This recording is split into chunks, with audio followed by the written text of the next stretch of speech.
আসসালামু আলাইকুম। সবাইকে স্বাগত আমার আজকের এপিসোডে। আজ আপনাদেরকে তৈরি করে দেখাবো বাংলাদেশের মজার এক স্ট্রিট ফুড।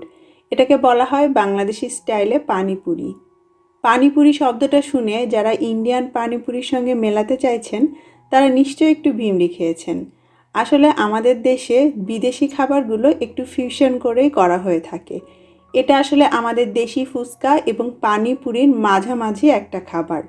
পানিপুরির মতো পাতলা টক, আবার ফুচকার মতো ছোট ছোট ফুচকা দিয়ে ছোট মিনি প্ল্যাটার হিসেবে এগুলো বিক্রি করা হয়।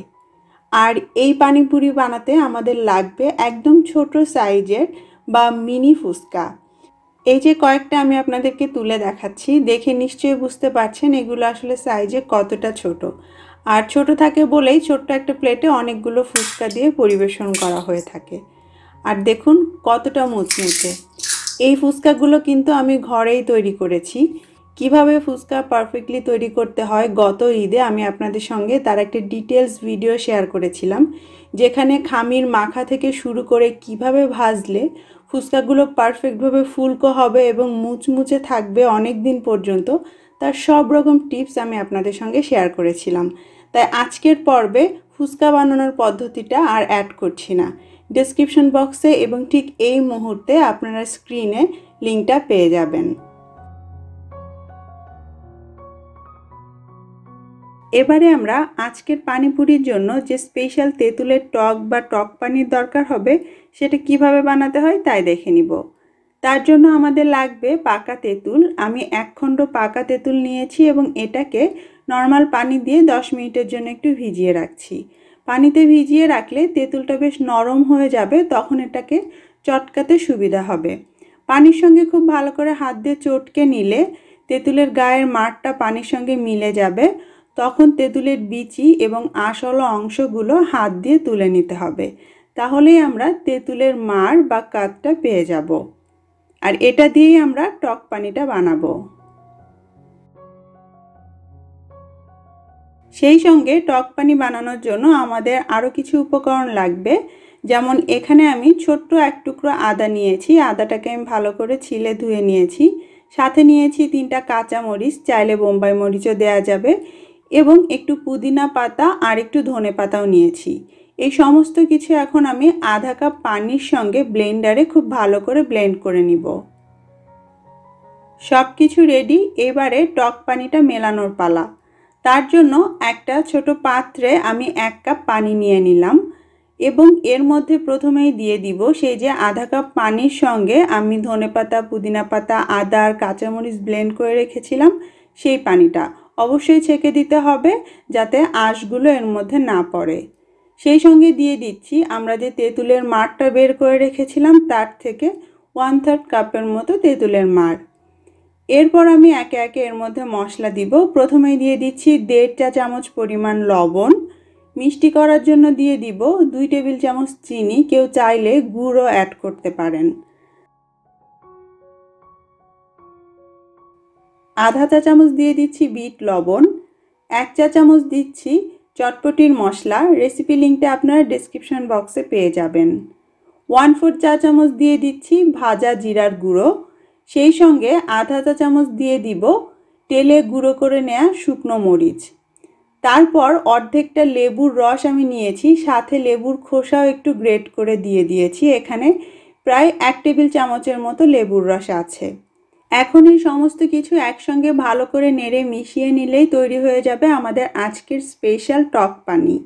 আর সব কিছু মেশানোর পর একটু চেখে দেখবেন, যদি আপনার কাছে কোনো কিছু কম বেশি হয় তাহলে নিজের স্বাদ অনুযায়ী বাড়িয়ে কমিয়ে নিতে পারবেন।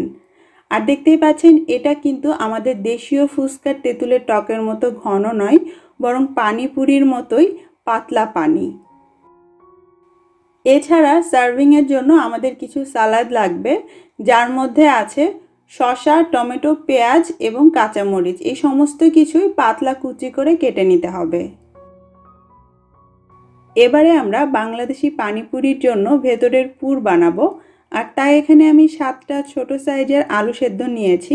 প্রথমে একটা কাঁটা চামচের সাহায্যে আলুগুলোকে থেতো করে নিচ্ছি। আমাদের দেশীয় ফুচকার তুলনায় এই পুরের মধ্যে আলুর পরিমাণ কিন্তু একটু বেশি থাকবে। থেতো করে নেওয়ার পর এখানে 1 কাপের থেকে কিছুটা বেশি আলু সেদ্ধ আছে। তারপর এর মধ্যে আমি আধা কাপ দিয়ে দিচ্ছি ডাবলি বুট সেদ্ধ। শুধুমাত্র লবণ আর হলুদ দিয়ে আমি ডাবলিটাকে একটু নরম করে সেদ্ধ করে নিয়েছি। দেখতেই পাচ্ছেন এখানে ডাবলি বুটের তুলনায় আলুর পরিমাণ কিন্তু বেশি। এখন আমি প্রথমে এর মধ্যে দিয়ে দিচ্ছি তেঁতুলের মাড় 2 টেবিল চামচ। তারপরে এতে যাচ্ছে কাঁচামরিচ কুচি 2টো, চাইলে বোম্বাই মরিচও দেয়া যাবে। 1 চা চামচ দিয়ে দিলাম লবণ। 1 চা চামচ দিয়ে দিচ্ছি চটপটি মশলা। আধা চা চামচ দিয়ে দিচ্ছি ভাজা জিরার গুঁড়া। আধা চা চামচ দিলাম বিট লবণ এবং 1 চা চামচ তেলে গুঁড়ো করে নেওয়া শুকনো মরিচ। এর মধ্যে সালাদ আমরা মেশাবো না ফুচকার মতো, সালাদটা আমরা শুধু সার্ভিংয়ে ব্যবহার করব। সব কিছু একসঙ্গে মেখে নিলে আমাদের পানিপুরির জন্য যে আলু সেদ্ধ মাখা সেটা রেডি হয়ে যাবে। এখন যেটা করতে হবে, ছোট ছোট সেই ফুচকাগুলো নিতে হবে এবং মাঝখানে বুড়ো আঙুল দিয়ে একটা গর্ত করে এর মধ্যে অল্প করে একটুখানি এই পুর ঢুকিয়ে দিতে হবে। ফুচকার মতো একদম ঠেসে ঠেসে পুর দিতে হবে না। এইভাবে করে একে একে বাকি ফুচকাগুলোর মধ্যেও একটু একটু করে এই আলুর পুরটা ঢুকিয়ে দিতে হবে। এবারে পরিবেশনের পালা। আমাদের দেশের পানিপুরিওয়ালা মামারা ছোট ছোট মেলামাইনের বাটিতে 8-10টার মতো এরকম ফুচকা প্রথমে সাজিয়ে নেন, তার উপর দিয়ে কেটে রাখা সেই সালাদগুলো দিয়ে দেন এবং সব শেষে হাতা ভর্তি করে ওপর দিয়ে ঢেলে দেন সেই স্পেশাল তেঁতুলের টক পানি। ফুচকার মতো আলাদা বাটিতে করে তেঁতুলের টকটা পরিবেশন করা হয় না এবং সব শেষে ওপর দিয়ে একটু ভাজা জিরার গুঁড়া আর টালা শুকনো মরিচের গুঁড়া দিয়ে দেন। যারা বেশি ঝাল খেতে পছন্দ করেন তারা কেউ কেউ বোম্বাই মরিচের কুচিও নিয়ে থাকেন। আর সাথে দেয়া হয় 1টা চামচ। তারপর সেই চামচ দিয়ে পটাপট মুখে পুরতে থাকুন। আর মুখে দেওয়ার পর টক ঝাল মিষ্টি স্বাদের যে বিস্ফোরণ মুখে ঘটে, আহা, তার সাথে কি আর কোনো কিছু তুলনা হয়? তাহলে আর দেরি কিসের? রেসিপি দেখে ঝটপট এখন বাসায় বানিয়ে ফেলুন আর আমাকে কমেন্ট করে জানান খেতে কেমন ছিল। সবাই ভালো থাকবেন। আজকের মতো বিদায় নিচ্ছি। আবারও ফিরে আসবো নতুন কোনো মজার রেসিপি নিয়ে। আল্লাহ হাফেজ।